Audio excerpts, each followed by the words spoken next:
Have you ever stopped to think about all these disaster movies and um, productions that have come out and how they look very familiar to what we're experiencing now?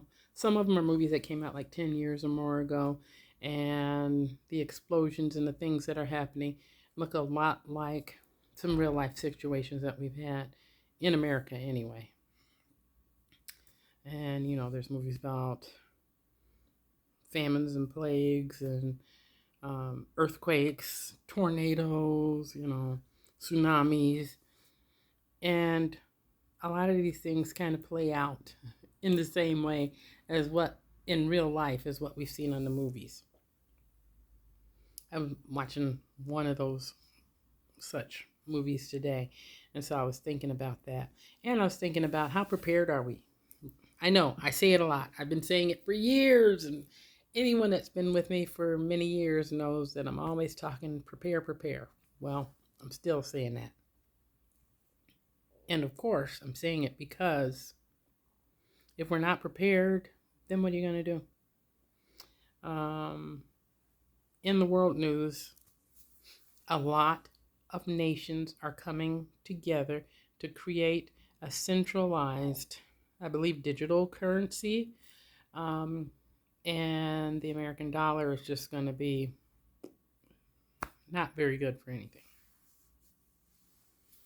Um, where we complain about the price of eggs and bread and chicken and other stuff today, it's going to get so much worse in the future that I'm sure there may be many people that'll end up going without. So I hope that you guys have prepared. All the yippity yapping I've done for years talking about prepare, I really, truly, sincerely hope that people have prepared. Um, and if you started years ago when I started talking about it, it should be pretty going along pretty well, I would think, and pretty easy. It doesn't mean prepare by getting stuff that you're going to gobble down today. So get stuff that you can have for the long haul. If we have another issue where ships or barges are not able to come in and deliver the food and it's stuck out in the middle of the ocean somewhere, or other nations aren't willing to work with our nation and we become very short on food. Because what happens when people are in crisis situations? They get a crisis mindset, and when they get a crisis mindset, they sometimes are so desperate they're willing to do anything to get that food, which means we have to have already for ourselves. Have it, put it away, store it properly. I've done zillions of videos on it. If you want more videos explaining how to prepare it, how to dehydrate, how to put that stuff away, just let me know and I'm willing to do that. But we need to be having it and putting it all away. And at this point, we should be on the storing up for 1 month. Um, we really need to have a year or more food supply at this point.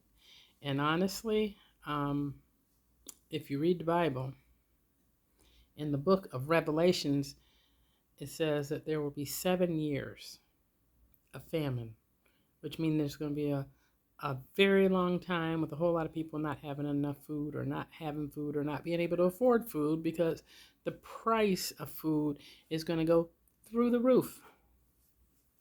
And for anyone that's not willing to accept that mark of the beast, it's going to be hard times, extra hard times. So being prepared is good. And we know that there are companies that do provide freeze-dried foods and whatnot. I say the sooner you can start preparing, if you haven't done it yet, the better, because as time goes on, the price is going to go up. I can pretty much guarantee you that. So there's companies like Wise, there's Mountain House, they have really good food. Emergency Essentials has really good food.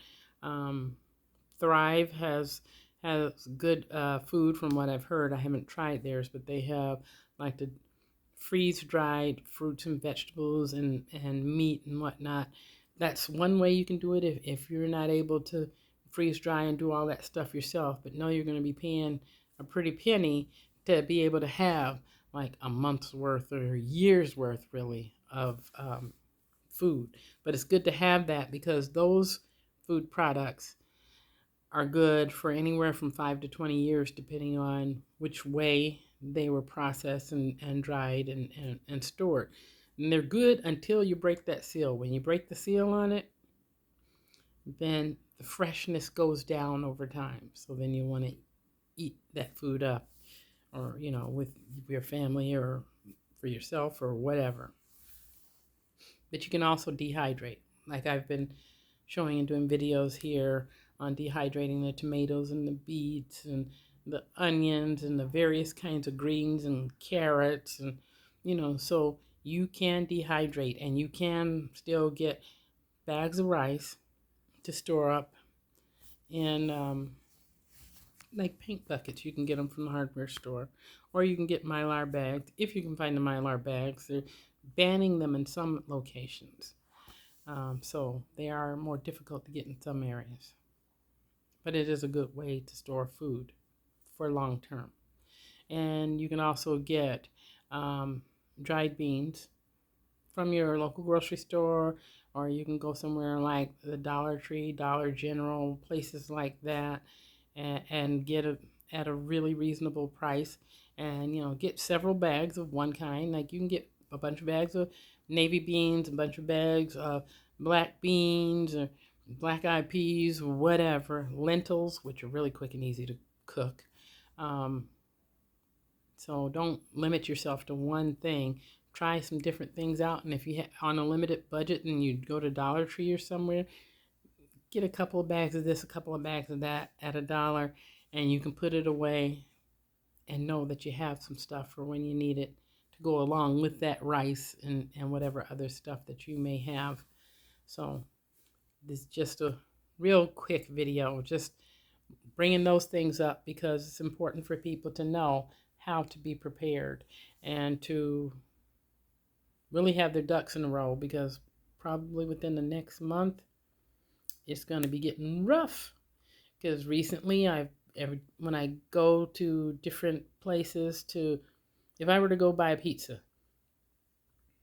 some very popular pizza places where it's a take and bake, where they have all the ingredients on there and you take it home and you bake it, they don't accept cash. Only digital currency, credit card, EBT, whatever, debit card, but no cash. And I found that even Subway, where they make sandwiches, many of those locations are no longer accepting cash either. And we know they're putting in machines in different places and different states for people to use their palm or whatever for entry into certain park or activity type locations, or to pay their bills. They're using your palm, they're using your fingerprints, they're using a variety of things, but they all seem to be leading into the same direction, if you get what I'm saying. So I hope people are prepared. Thank you for taking the time to listen to me today. If there's something that you want me to cover again, as far as prepping stuff and dehydrating, storing, putting away things, please let me know. Also, right now is a good time because this is the end of August. This is a good time where if you want to get some seeds on the low, try Dollar Tree, Family Dollar, those places, because the seeds that they brought out in the spring, they're at the point now where they're going to either sell them for 10 cents a package, and if you know, some of those seeds cost $2.49 a pack. They're at that point where they should be selling most of them for 10 cents a package, or just throwing them away all straight out together. So I tried to get as many as I'm able to, because